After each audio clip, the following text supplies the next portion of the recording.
Welcome back mga kabayan, and we are back with our special guest, Miss Estelle Ople Osorio of the Ople Center. And of course, dito pa rin sila Miss Friza, Miss Shaira, and Sir Luther. And for today's episode, we're going to talk about yung benefits that our OFWs can avail of, and yung mental health. We're going to discuss about mental health, and of course, yung reintegration ng ating mga OFWs pagbalik nila ng Pilipinas. All right, so let's jump into our next topic, and this would be about mental health, no, lalo na sa ating mga OFWs. So Miss Estelle, and siguro for the rest of our friends at Opera Center, ano ba usually yung mga nakikita niyong challenges in terms of mental health ng ating mga OFWs? I think pinaka number one would be homesickness, Mhm.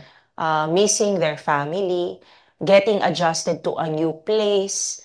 Kasi malaking shock talaga siya. Shock talaga siya. Oo, Yung culture ng mga tao, yung pagkain, sometimes, correct. oo, na Oo. parang, ay, hindi ako sanay na ito yung pagkain Or walang namin. kanin. Walang kanin, Oo, yes, 'di ba? that's a big deal. Yung kalungkutan, Mm. kasi kung kunyari, you're a domestic worker, malaki yung bahay, tapos laging wala yung amo mo. Oo.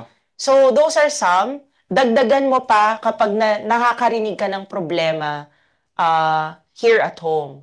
So, Kasi ang layo-layo mo. ang layo-layo mo. Kunyari, another example would be, meron akong nakausap na seafarer naman siya. So, Mhm. para may representation din ng land-based. Correct. Ang sea-based, Sea-based. oo. Sabi niya, pag tuwing tumatawag ako sa pamilya ko, puro problema yung naririnig ko. Hmm, So, parang tagasalo rin sila oo, ng problema, hindi lang ng anak nila, oo. ng asawa nila, pati lahat ng kamag-anak na nangangailangan ng tulong kasi sila yung Oo. mas angat. Na-extend yung problema sa extended family. Yes. And usually, hindi nila na ma-share na, uy, kami rin may Oo, problema. oo. Kami din. Yung iba, sabi nila parang tubig lang dumadaan yung pera, pagod na pagod sila Hmm, sa work, nasisigawan sila. grabe. Tapos yung family, yun ang talagang sasandalan nila for support. Kada tawag nila, alam mo ba, si Junjun, Mm, naglalasing, alam mo ba, si ganito, mm, nakabuntes, mm, kailangan natin ng ganito, ganyan. Walang masyadong emotional support. mhm, So yan, merong mga nagiging suicidal, mhm, yun yung worst case.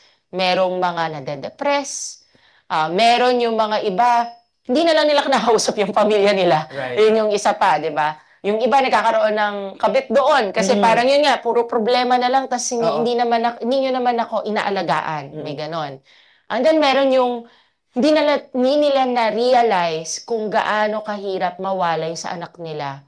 So these are like usually the new moms na ah, nag-domestic worker. right. Tapos parang pagdating nila doon, ang hirap pala ma'am, gusto ko Mm, na lang umuwi, mm, maghahanap na lang ako ng trabaho doon. So mm, yun yung mga usual. Lastly, syempre yung mga na-trauma. Ito yung mga, eto meron akong story. Syempre wala namang pangalan. mhm. Pero narinig niya, na-overhear niya yung employers niya na they were planning to rape her. Oh Ganong no. level na kinukulong siya sa kwarto, supposedly because for her safety, pero naririnig niya sa labas that they That's were planning horrible. to take her to a desert to take advantage of her and rape her. And then, nung nalaman nung employer na nagsusumbong na siya, sabi pa sa kanya, papatayin ka namin pagkatapos. Yung Grabe. ganong level, di ba? Napauwi namin yon. Pero yung ganong level na narinig mo yon, napagdaanan mo yon, she was at the point na nagpapadala na siya sa amin ng mga videos Mm. para sa mga anak niya na parang kung mamamatay man ako, Ay, parang goodbye videos meron na. na siyang goodbye videos. So Grabe. thankfully, no, we were able to communicate the urgency of her Wow, yeah, situation, thank na God. rescue Oo. siya, na repatriate siya. Pero pag uwi, the trauma, 'di Yes. ba? Nagiging Parang lingering trauma of what oh, occurred to her. yes, of course. And then you can't, meron kaming iba na kunyari naghahasa sila sa abroad, ayaw nilang malaman ng asawa nila. Mm. Siyempre, 'di ba, like what will the effect be on their relationship with their Mm. husband, or in that case katulad nung muntik siyang patayin abroad and i-rape. Alangan naman sandalan niya yung mga anak niya. Mm. A lot of the domestic workers, some of them are really single moms. Yeah. So all they have is their children. Oo. Alangan naman doon sila mag-confide. Mm. And so yun yung burden, I think, then nung pagiging OFW sa mental health na Mm. baka hindi masyadong Oo. nadidiscuss. Oo. So obviously, yung mga ganong burdens, it really affects the performance of their work, no? So siguro maraming mga um, other than being repatriated, naka-cut short yung mga contracts nila, di ba? So, Yes. talagang ginugusto nilang umuwi. No? Yun actually yung parang that's why we encourage bago kayo lumipad, mas madali kasing dito na lang kayo magdesisyon, Yes. then dun kayo mahihirapang umuwi. Mhm. And then, syempre, nandun din yung factor ng nakakontrata ka eh. So, Oo. if there's no valid reason for you to come home, nagbayad na yung employer mo, paano yon? Hindi ka rin matutulungan ng gobyerno doon. Sagot mo airfare mo doon. Oo, Kunyari, oo. wala ka naman talagang Correct. problema, no? Paano pag wala kang ipon? Wala ka ring ipon. So, some of them, so yung iba, tinitiis. Oo.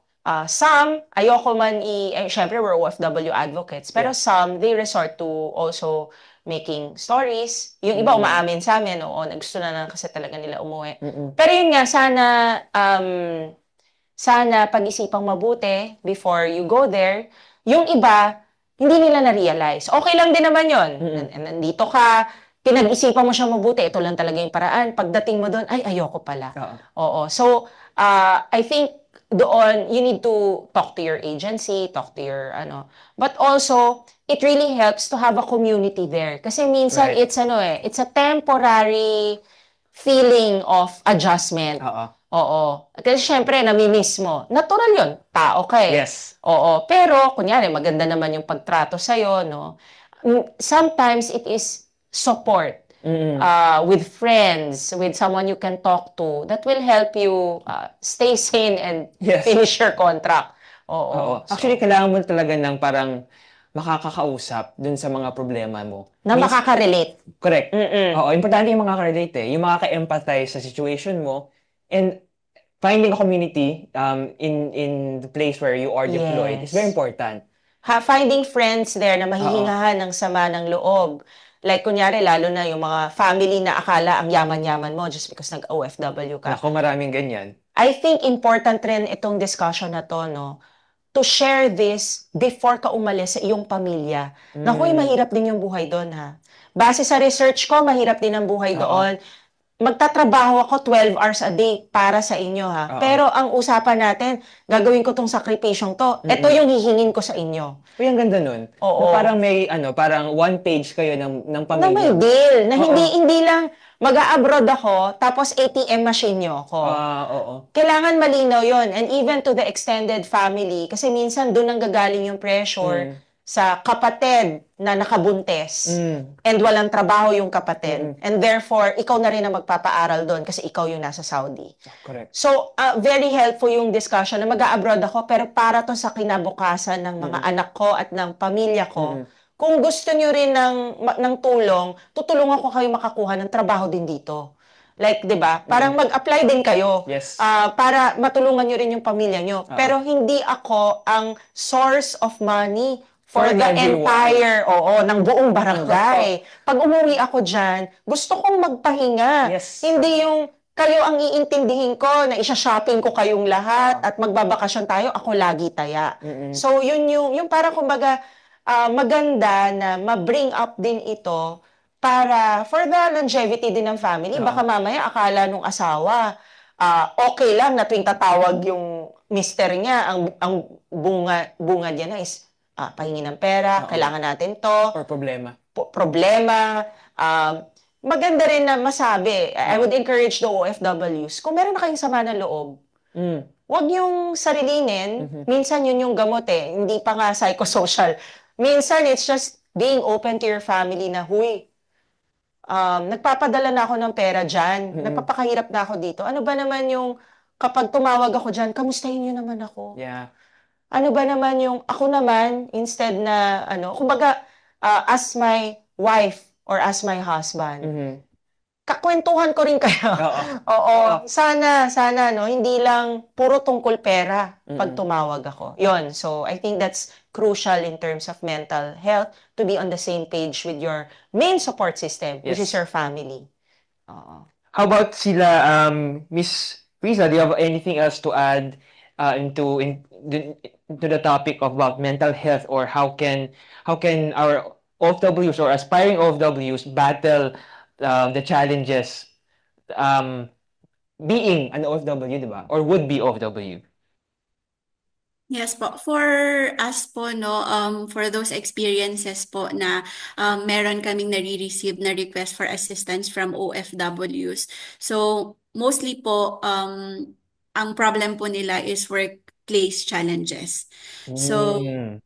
yes po. So, it's more on yun, yung mga demanding work conditions, mga exploitation na-share po ni Ma'am Estel kanina, yung mga abuses, na ito po talaga yung nagli-lead sa mga burnout, depression, and even Right. po, tinatawag po natin na mga post-traumatic stress po ng ating mga OFWs. And of course po, yung lack of access po nila din sa mental health services. Kasi 'di ba po, sa atin before, may stigma pa rin surrounding yung mental health Mhm. issue po natin. So, hindi din po masyadong accessible and available po yung mga mental health services po sa atin.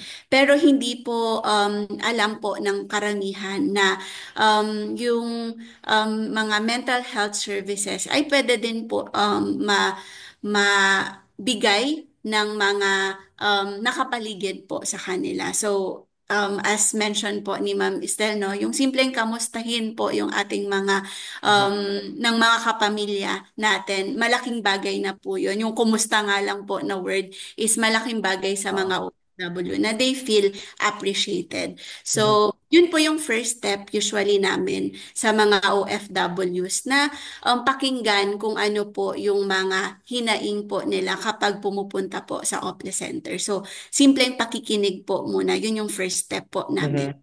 with the Opera Center. Malaking bagay po iyon.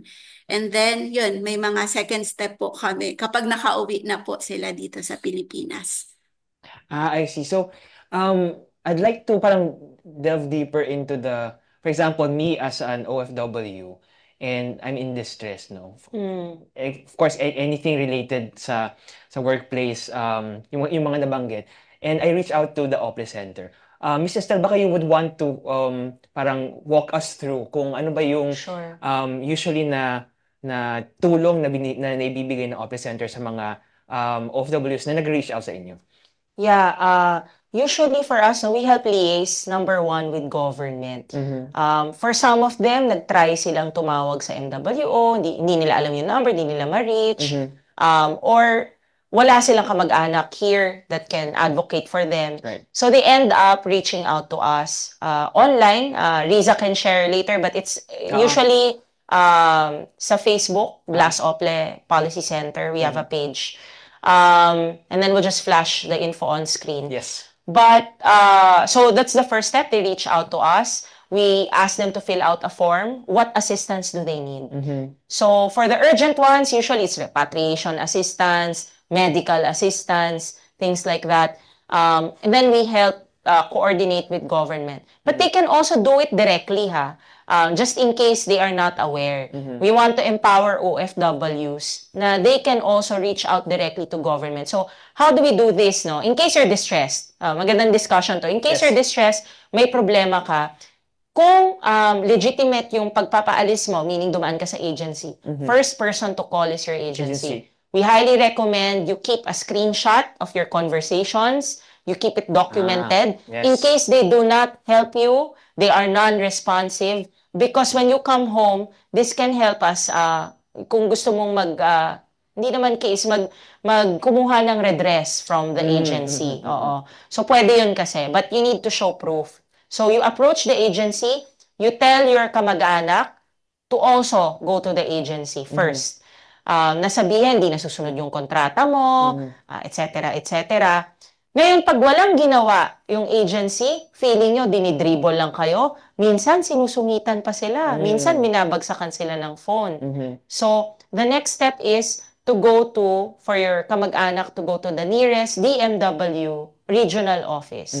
So, kung kayang sa main office, better. Kung hindi kaya, regional office. Kung dito sa main office, and you're in touch with the Opera Center, sometimes sasamahan namin sila so that we can introduce them to the right person that can talk to them, no? So, go to the office. Another is to call the hotline. I've tried calling it many times. They don't know na, I'm from the Opera Center. it really does. They really do help. So it's the 1348 hotline of government. This is the DMW OWA hotline for immediate assistance. And ang ganda nito kasi I think this was started during my mom's time, yung ORCC na tinatawag, One Repat Command Center. Pero na-improve din siya talaga kasi para na siyang professionally run like a call center. Wow. Kapag walang update, every 2 to 3 days, magte-text siya sa'yo ng kung ano nang nangyari. Oo. Or pwede kang tumawag, sasabihin mo yung case number mo, tapos sasabihin nila, nasa MWO na po. They're trying to still get a hold of the foreign employer or from the agency. Update po namin kayo again after 3 days. Tapos at the end of the call, meron pang, how did you, parang customer service, like 1 to 5, are you happy with that? So, sobrang ang ganda na nung professionally run yung this hotline, parang it can be called by anyone. But anyone. preferably, syempre kamag-anak. I see. Kasi they will ask you, even for us when we call, they ask us, kayo po ba yung next of kin? Oo. Kasi syempre may mga sensitive information dyan. No? Correct. So, but we as a non-profit and kilala naman kami ng DMW, usually they allow us to intercede. But ideally, kamag-anak nyo. Kasi they will receive the updates on your case. So, tumawag na kayo dun sa 1348. You as the OFW, syempre, ang hirap tumawag sa 1348. Long distance to, no? Yes. You can call the MWO or you can ask the local community for help. Minsan kasi matagal din, honestly, understaffed ang MWO. In the case of Saudi Arabia, sa dami ng Pilipino doon, no? Magkakalayo pa yung mga lugar. I'm told na yung isang labor attaché, parang nagsischedule lang siya na parang sa ganitong araw, nandito ako sa ganitong area, dito sa ganitong area. Another example is in Malaysia, yung labor attaché doon, yun din ang labor attaché ng Thailand, ng Myanmar. I mean, yun din, kung may problema ka in Thailand or Myanmar, Isa lang. yung Malaysia din ang kakausapin mo. So, in those cases, no, it's really helpful na kilala mo yung local community. Kasi kung kunyari nagugutom ka na, yung Pilipino tumutulong sa kapwa Pilipino. And that's immediate assistance because they're already there. Yeah, well, you cannot obligate them, of course. But usually, maraming Pilipino ang magandang loob. In fact, karamihan ng referral sa amin, at least sa akin particularly, is from the community. Na parang nakilala lang ako, and then, so they now go to my personal messenger. Yeah. Oo. So, yun, that's very, very helpful for you. Bago ka pa magka-problema, bago ka pa umalis. Alamin mo na kung sino ba yung mga nandun. Mag-join ka na ng Facebook groups, ganyan. Tapos para alam nila na pag hindi ka nila makontak, baka may problema. Oo. So yun, and then you go to the MWO hanggang sa ma-repatriate ka. Okay. So let's say na-repatriate ka na. You are facing several problems. Kunyari, hindi ka pinasweldo kaya ka nagpa-repatriate or naabuso ka kaya hindi ka kaya nagpa-repatriate ka. Pagdating mo dito, walang-wala ka na. Wala kang pera, no? So usually kapag tumawag ka sa ORCC hotline, yung 1348, kung may agency ka, alerted na rin yung agency mo na pauwi ka na. Alerted na yung DMW at yung OWA na papauwi ka na.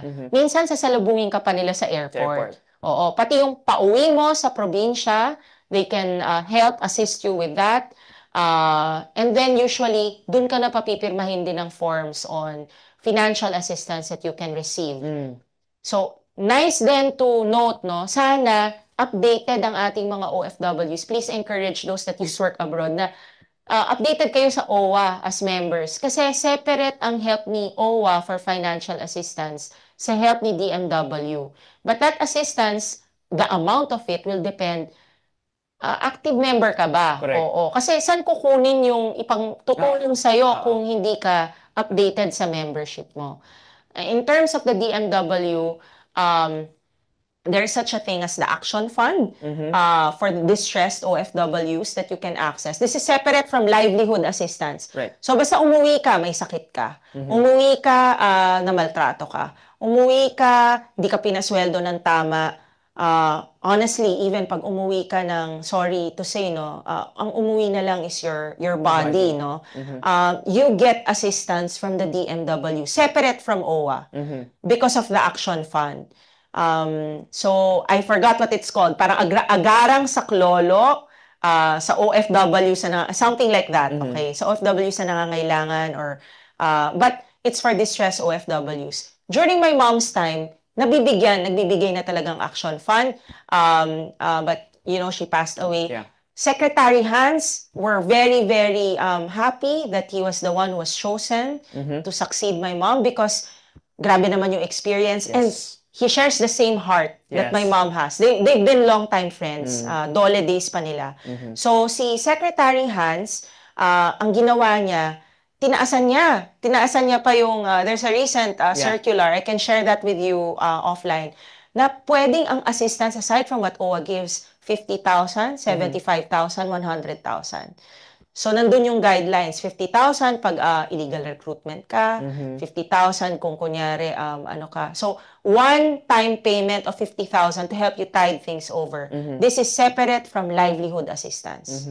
Okay, so 75 pag may sakit ka, umuwi ka ng may sakit, no? 100 kapag unfortunately deceased ka. Right. That's for your family.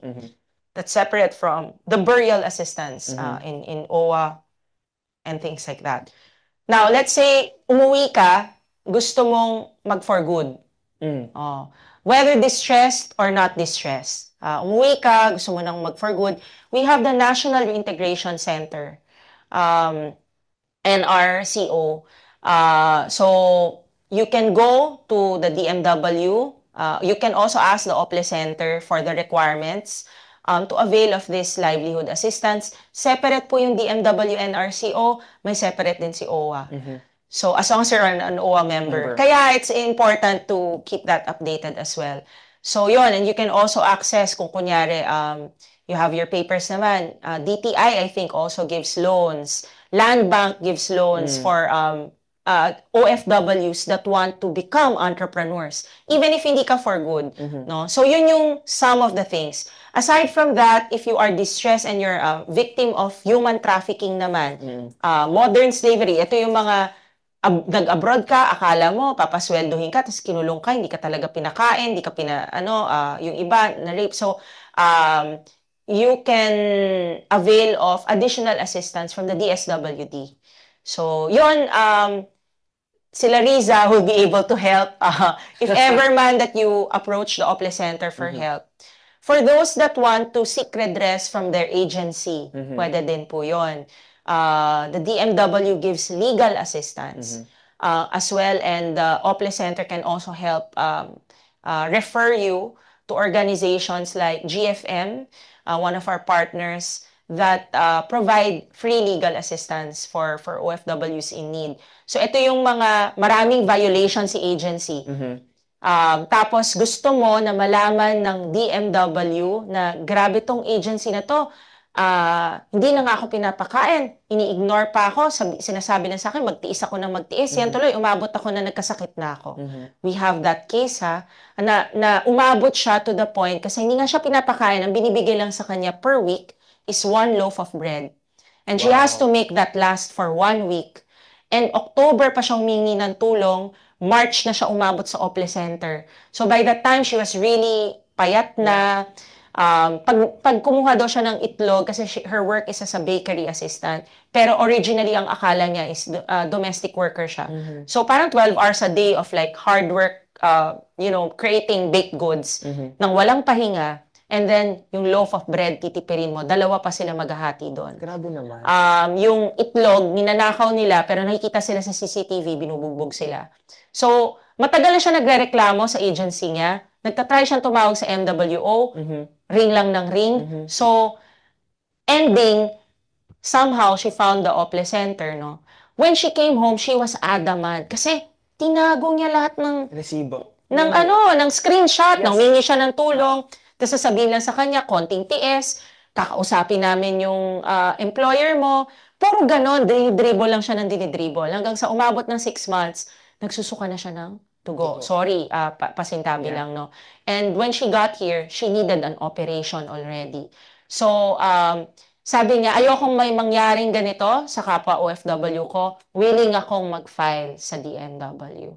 So, she informed the DMW, we assisted her in partnership with GFM, and then umakyat sa adjudication yung case niya kasi parang sabi, ito lahat ng violations yun. And she was able to get cash assistance as well from the agency as a result of that. So, yun yung mga possible, no, na ano. And then, of course, medical assistance as well can be done through referral system. The DMW does that, but we at the Opple Center also help refer to PhilHealth and DOH and the DMW. Yun. So, Alright. yun yung mga So maraming tulong ang pwedeng mai-provide ng Opera Center. And sa mga kababayan po nating na nanonood ngayon, Ms. Estelle, paano ba nila kayo ma-follow? O saan ba nila kayo pwedeng makontak? They can contact us via our Facebook page. Just search Blas Ople Policy Center. And then, Riza, do we have any number? Or we can also reiterate po na, syempre, NGO po kami. Yes. Ideally, no, you've tried the other, I've shared with you how to contact the government directly. We're operating on limited manpower, but we do our best. So if you feel na it's come to a point na talagang wala nangatok na ako, wala talaga. Right. Tumawag na ako sa government, wala talaga. You can reach out to us, Riza, through, can you share with them our numbers or the best way to contact us? Yes po, ma'am. We will also share po yung Facebook page po sa team. And then, yung hotline po natin is right now, I'm having it. So, 0917-777-9564. So, yeah, we'll also post this po together with the hotlines po from the government agencies. Yun, kasi we want to empower them din. Kasi usually, we also just, we just approach din naman government. I think it's a matter of getting the urgent cases noticed. Right. Because sometimes, syempre, pag tumawag ka doon, busy sila, tas ang dami nilang hinahandle. Di nila alam yung isa on the verge na pala ng, katulad noon, yung sa desert, dadali na siya sa desert at they plan to kill her. Parang hindi siya kagad lumulutang. So I think that's where organizations like the Opple Center help shine a light on those urgent cases. Yeah. We come up po with a level para before we provide po livelihood assistance. So right now po we have a project, yung natitira na lang po namin with the project with AVO International. So this is providing po help for example, specific for OFW. So we have in the national and we have po yung OBWs naman na sinasabi na nasa Mindanao area. So it's in BARM po. So we usually po, before we provide livelihood, meron po silang pagdadaanan na yun, in like psychosocial intervention. So meron po kaming series of session with them. So helping them po yung yung mga topics po namin, yung mga self-awareness, stress management, and coping po. Tapos may mga mindfulness and relaxation techniques po kami na tinuturo po sa kanila para kahit nasa bahay po sila, kaya na po nilang gawin. And then, meron po yung mga support groups or tinatawag po namin na self-help groups na aside from individual po, ginugroup po namin sila as one organizations or federations kasi sila po ay mismong tumatayo na po as volunteers dun sa mga organizations po nila para tulong din po sa other OFWs na nandun po sa community. And then, saka po, bibigyan po sila ng mga livelihood employment or even yung mga skills training and kung yung iba naman po ay going to employment endeavors po nila. So, together with our funders po, AVO International, yun po yung binibigay po namin sa kanila po ngayon. And of course, kapag hindi naman po kaya doon sa project, nandyan po yung referral po namin doon sa mga government agencies. So what she was talking about is we used to have a program, no, na even nung pandemic, we had a funder that helped us provide livelihood opportunities for OFWs na nawala ng work abroad. So yan, meron tayong pa-siomai making na training, meron tayong partnership natin sa San Miguel, no, yung parang nagbibigay kami ng frozen goods for them to sell or resell. But for now, because of course we're a non-profit, our current funding only allows us to help those that are in the BARM area. So there are certain qualifications. Riza you can contact us through the Ople Center page if you have questions about that at taga BARM kayo. Now, aside from that, I'd also like to encourage, kung alam nyo naman na dito kayo babalik, no, you really want to come back home, it would be nice, and this is something taught to me by a former OFW, now agency owner. May recruitment agency na rin siya, turned OFW advocate, si Tito Lito Soriano. He told me na nung paalis pa lang siya, kakasakay niya lang, unang sakay niya sa eroplano, may sulat siya sa sarili niya. Wow. Reminding him of why he is going abroad, what his dreams are for his family, that he plans to come back home. And whenever napanghihinaan siya ng loob or nadidistract siya, kasi kwento niya sa akin, pagdating mo daw doon, syempre yung ibang mga lalaki na katrabaho mo, magyayayang uminom, magyayayang tumambay, maggumala, di ba? Binabasa niya yung sulat na yon to remind himself na, ito yung dahilan ba't ako nag-abroad. So, kaya niyang humindi. Tapos, because dun sa plano niya, sulat niya sa sarili, 2 years niya lang gusto mag-abroad, mag-iipon siya para magkanegosyo sa Pilipinas. Talagang, for those 2 years, nag-ipon siya at sumasideline pa siya. Naglilinis siya ng pool. No? Hanggang sa nakabuo siya nung kapital at saka ng connections needed para pag-uwi niya, nagtayo siya ng recruitment agency na matino din, no? So, now, ngayon, nagfa-farm na lang si Tito Lito. But, it's important na nandun ka pa, paalis ka pa lang, have a plan for your return. Right. Number 2, know what you need to level up. Tsaka wag mong isipin na dahil nag-umpisa ka as a domestic worker, na forever, yun na ang career mo. So when I went to Dubai recently, ang ganda nung storya nung isa kong na-meet na natulungan ng nanay ko na rescue at distant relative ko pala. Si Ma'am Aben, kung naalala ko pa, kamag-anak ko siya so okay lang. Sabi niya sa akin when she visited me at the place I was staying, nag-start siya sa domestic worker in Saudi. Kaya siya medyo na maltrato kasi alam naman natin na high risk ang pagiging domestic worker. You live in the house of your employer. Medyo mahirap talaga ang buhay doon. Inalam niya ano ang requirement para maging hospitality worker. Yung sa housekeeper sa hotel. Ano ang requirements nun?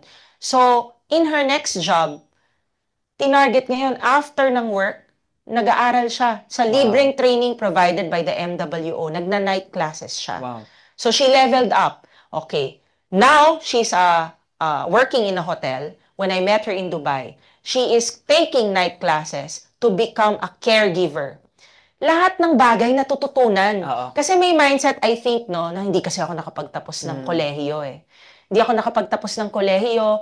Hanggang dito lang ako. Domestic worker ako for life. Palipat-lipat lang ako ng bansa. But I highly recommend, no, have more belief in yourself. Yes. Magkaroon ka ng mas confidence. Alamin mo sa mga kapwa Pilipino mo, ano bang mas may magandang sweldo?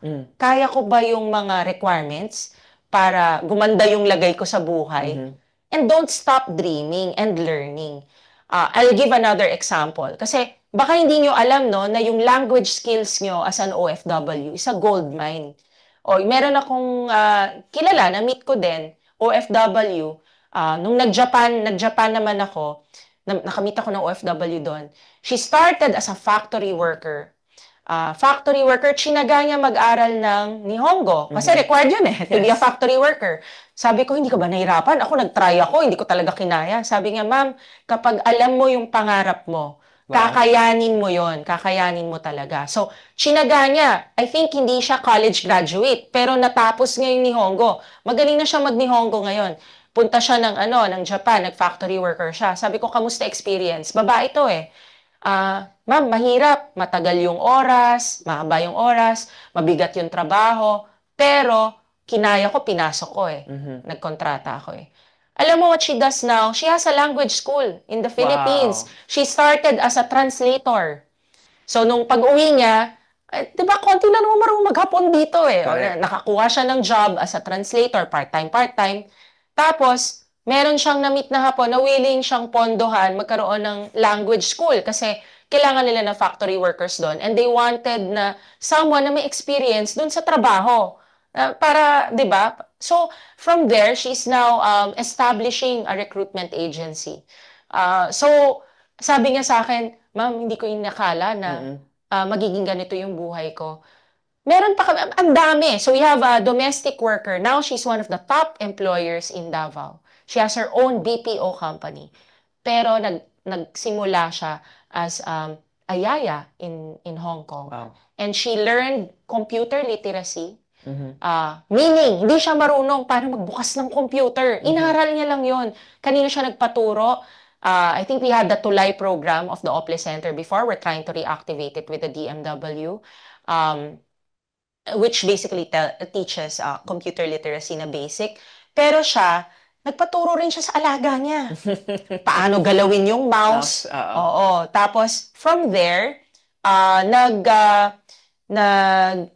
meron siyang website na pinuntahan na ang daming bugs. So, sorry, ang weird ng kwento ko. You can edit this out naman. Pero yung dami ng bugs na yon, nag-message lang siya na hindi gumagana to. Tapos sabi nung company, kailangan namin ang gagawa niyan for us. So it started with that. They hired her part-time to check and click everything on their website. And then from there, nalaman nila yung storya niya. They gave her more work. Wow. To the point na she had to hire fellow Filipinos. And then she upskilled kasi nakakuha na siya ng mga programming na mga offers. Siyempre, she had to study programming as well. So now they make software for American companies. Wow. So I think in terms of reintegration, yes, we can rely on government. I mean, you can approach the National Reintegration Center. You can avail of the trainings there, like barista training, start your own coffee shop, di ba? They offer limited cash assistance. Pero I think, hindi masyadong nadidiscuss din yung number one, maniwala ka na kaya mo. Maniwala ka na may pag-asa for you to climb out of your current situation. Kailangan nyo lang malaman yung steps. I-research nyo, magtanong kayo sa kapwa Pilipino, magtanong kayo sa employer nyo, paano ba ako mapopromote dito, anong kailangan kong skill, no? And then learn it. Instead na, madidepress kayo, mag-aral muna kayo. Kasi minsan, it's also idleness of the mind that causes anxiety and depression, diba? So, upskill yourself as much as you can. Take advantage of free trainings that the MWO provides. Sacrifice yun na yung Sunday nyo na break. Mag-upskill kayo. And then, dream bigger. Tapos, yun nga, don't underestimate your skill set. Meaning, kung magaling kayo magluto pagdating nyo dito, di ba? Baka yun ang sikreto para sa retirement nyo. Kasi one-time cash assistance lang ang government usually. So, kailangan talaga madiskarte. And I believe, kung madiskarte ka enough to figure out how to go abroad, I think madiskarte ka rin at matalino ka enough. Pag-uwi mo, paghandaan mo na ng matagal, ano ba ang plano mo pag-uwi mo? Ideally, this is a conversation not just with yourself, but with your family. Kasi it's a team thing. Kung kunyari lahat ng pinapadala mo ay napupunta sa gastos at kulang pa, yung anak nyo hindi alam na hindi naman kayo mayaman. Kasi minsan dinadaan sa guilt, no? Na parang yung guilt ng magulang na hindi ako lumalaki kasama ka, hala, todo bigay. Lahat ng hiningi, bagong cellphone, maski mahal, ipipilit. Pag-uwi, instead na may ipon, maraming utang. At walang source of income, tas matanda na, sakitin na. Malaki na yung problema. So have a long-term point of view. Bago ka pa umalis, kausapin ng anak mo na, uy, hindi tayo mayaman ha, hindi porke mag-abroad si nanay o si tatay, lahat ng pwede, gusto, kailangan ko ng tulong mo para makauwi ako uli. So dahil doon, kailangan mag-iipon tayo and magsisikap ka sa pag-aaral mo. Yun. So yun yung feeling kong part of reintegration that is not as discussed. It's usually the government side. But let's face it, government has limited resources. Magtulong-tulong tayo sa ating mga pamilya and also yourself. Stick to your vision. Yun. All right. Miss Estelle, thank you so much. I mean, what great parting words from to end the podcast episode, no? So, truly empowering. So, sa ating mga kababayan po, I hope that when you do watch our episodes for this Kabayan Corner podcast, marami kayong kapupulutan kasi marami tayong na-discuss, no? And sa mga kababayan natin na who are wanting to go abroad, alam na po natin kung ano yung mga legal and proper steps. Although matagal, doon tayo sa safe. Diba? And then you can always go to work abroad to find legitimate jobs abroad. And to end this podcast episode, I'd like to thank Miss Estelle from the Oble Center, of course, our friends, Risa, Sir Luther Calderon, who has given us so much comprehensive insights about the OFW journey, no? Thank you. Maraming salamat po. Sana hindi ito yung last na pagdalo ng ninyo at ating friends from Ople Center and Campi. So, thank you once again, mga kabayan. Maraming salamat po. See you on the next Kabayan Corner episode. Bye!